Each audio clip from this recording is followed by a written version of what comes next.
Oh, baby, I'm in my bag. When I say I'm in my bag right now, I'm in my bag. Bag meaning like when you play basketball and people like, yo, that dude in his bag.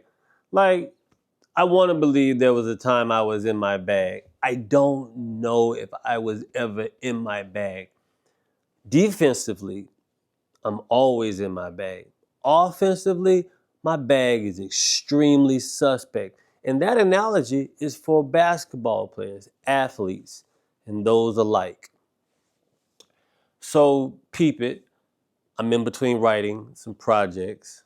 I can't believe how many times I have stood in front of this camera and recorded myself and uploaded it to what is the imagination on acid and rainbows and Flintstone vitamins, and we call it the internet.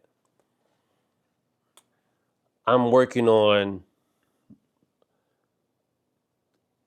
I teach comedy, right? But I don't talk about it. I don't advertise it. I just let the word of mouth happen. I don't know how to advertise that I teach comedy. I just know I teach it, and I know I'm good at it because I'm good at it. And it's like for someone to be like, ooh, who is he to teach comedy? Ooh, who are you to ask, who am I to teach comedy? Don't play with me. I'm so intentional right now. It's the year of the dragon. I'm very intentional right now. So I really want to get into the psychology of comedy. Like I want to start breaking down the psychology of comedy. I want to explore the techniques that comedians use to create laughter. Like people laugh at their own jokes and why I want to talk about why that tactic works. And so it's like revealing a magic trick.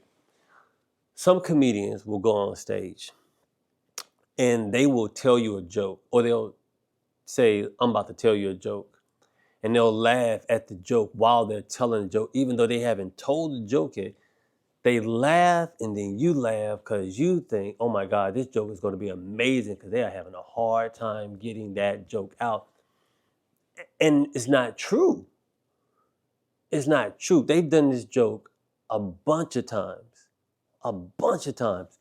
But they're making it seem like, oh my God, I know I told this joke last night in Omaha, Nebraska. And I know I told it in Milwaukee. And I know I told it in Chicago. But tonight, for whatever reason, in Cleveland, I'm having a hard time telling you this story that is supposed to be fun. Like the purpose of the story is like, let me tell you a story that I think is funny. I'm gonna do my character and I'm gonna sell it to you. Like that's the transaction. The transaction is I went through something, I seen something, I've been dealing with something, this would happen, and then your job is to make it colorful. I don't know what that laughing is about, right? We like to call it a crutch. When I teach, I tell my students, don't do crutches. Don't do crutches because your aspirations are most likely late night. Your aspirations are most likely a half hour on whatever network is doing that. Your goal is an hour. Are you going to snicker at your own jokes for an hour? Like that's a crutch. You've seen it. People be like, hold on, I'm trying to get it out. Y'all won't let me get it out.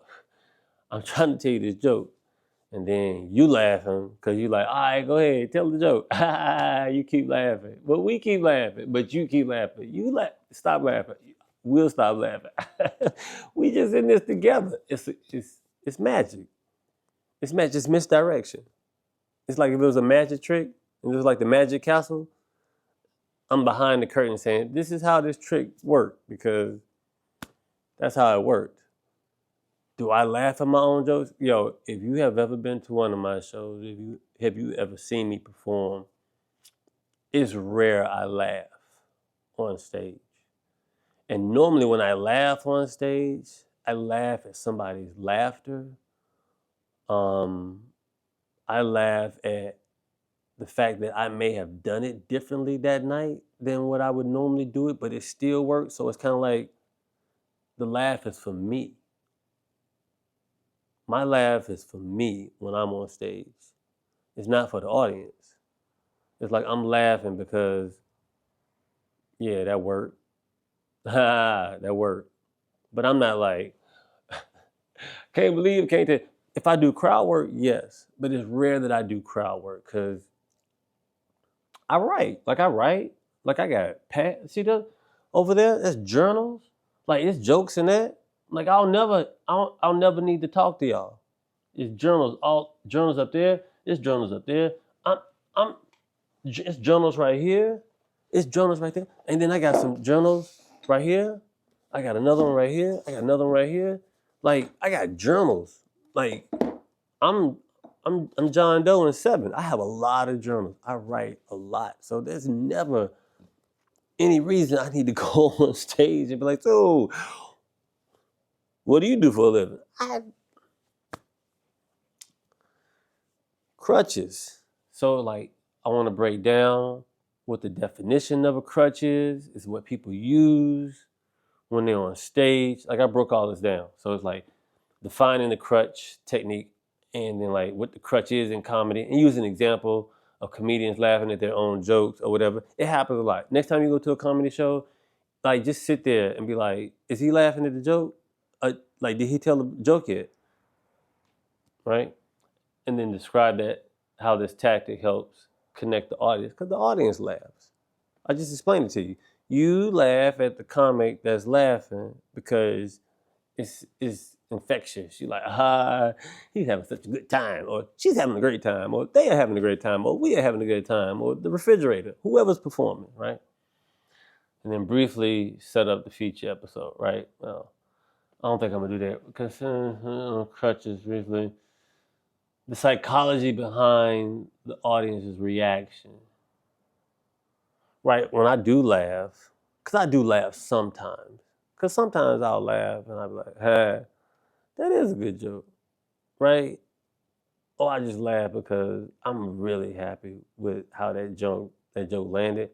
But it's never a laugh where I'm not overselling it. Like it's just like, hey, and I keep it moving. People come up to me all the time and be like, how do you keep a straight face? I'm just talking, dog. I'm just talking. I'm just having a conversation. That's it. I'm at that stage of my life where I just have conversations. So then I compared it to a magic trick, and it's the misdirection, and describe how comedians laugh. It's a sleight of hand. It's like magic, the sleight of hand analogy, because it's like laugh over here. There's nothing really over here. Laugh over here. There's nothing really over there. But it's like I'm laughing. You know, there's so many crutches. We're gonna go down a lot of crutches. It's a lot of crutches in comedy. And I've seen it.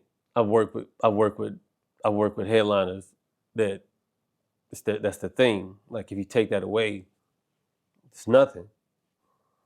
Like, look, I'm gonna say something that's funny because it is, but also someone will get in their feelings about it because forgive me, Father. It's like if you tell comics they couldn't laugh at their own jokes to sell the joke, it would be like telling Dipset they can't say Dipset in a song, and then the average song would be probably a minute, right? And then that's the joke though. And I'm only making that joke because I reposted something from Cameron and Mace's show. And Cameron saw that I posted it. And I'm like, oh, this dude really be for real on the internet. That's cool. Because I actually like their sports show. Mace and Cam together, it's money. It's money. And Mace laugh, and Mace just, I don't care attitude. I don't care, son, it's whatever. It's funny. Closing, and then I tease about a future episode. I'm gonna do some more episodes about it because, like I said, I teach comedy, and I want to get into the psychology of comedy. I've been doing it since I was 15, and I never really sat down and was like, why do I do this? Somebody also asked me, what is a comedian anyway? But it was influenced by somebody that's evil in his life that was like, what is a comedian? Anyway, what's a comedian anyway? It's an inside joke. So I was like, let me dig into the psychology of this. Like, if I'm gonna do it, I want to talk about it out loud. Look, I'd rather talk about that out loud than, I don't know, man. Lamar Odom out here buying sex dolls that look like his ex-wife. Were they married? I don't think they were married. I don't think they were married. But he went out here and tried to find a sex doll and have it make it look like Chloe. And I'm like, that's gonna be expensive because she changes every year. Something is upgraded, shaved down, installed. It's like, dude, that's parts and labor. That is parts and labor, dude. That's ex machina. Was it machina? Ex Monica? Ex machina? The movie with Oscar Isaac and the robot be like, take me with you from Prince. But I'm gonna write this out. But I do teach comedy and I am good at what I do. I used to teach at a place whose name I shall not mention because I didn't approve of the ethics of how they treated the comedians. But I went off and did it on my own. I still do it, but I haven't done it because I'm not running a commercial to say, I'm not posting anything either to say, hey, I'm Ron Advance and I teach comedy. I just told you that I do it. Tell somebody that you think need help and I'll fix it. I just will. It's like, it's what I do, son. It's what I do. Oh, it's the podcast too. Like, this is my version of my podcast of Just Killing Time. Like, it'll be like on the screen, like Just Killing Time or something like that. Right here. Or like across my face, Tarantino style. There'll be information in the bio, in the link. The link in the bio, yeah. Laugh.